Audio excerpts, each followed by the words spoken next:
কিয়ামতের কঠিন ময়দানে আল্লাহ পাক রব্বুল আলামিন ডেকে ডেকে বলবেন, যুবক রে, দুনিয়াতে তুমি তোমার যৌবনটাকে আমি আল্লাহ তাআলার ইবাদতে কাটায় দিয়েছো।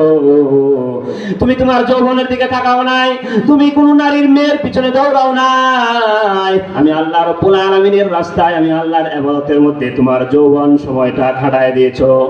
এই যুবক, ও নারান্দির যুবকেরা, ভালো করে শুনে নাও, আল্লাহ পাক রব্বুল আলামিন তোমাদেরকে আল্লাহর আরশের ছায়ার নিচে জায়গা করে দিবে।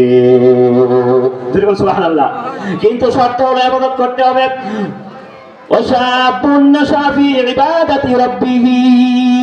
নবীজি বলেন, শুধু যুবক নয়, যে সমস্ত মানুষ, মেয়েদের মধ্যে যে সমস্ত যুবক যুবতী মেয়েরা যদি আল্লাহ পাক রব্বুল আলামিনের ইবাদতে তার যৌবন বয়সটা কাটায় দেয়, ওই সমস্ত যুবতী মেয়েদেরকে আল্লাহ তাআলা আরশের ছায়া নিচে আল্লাহ জায়গা করে দেবে।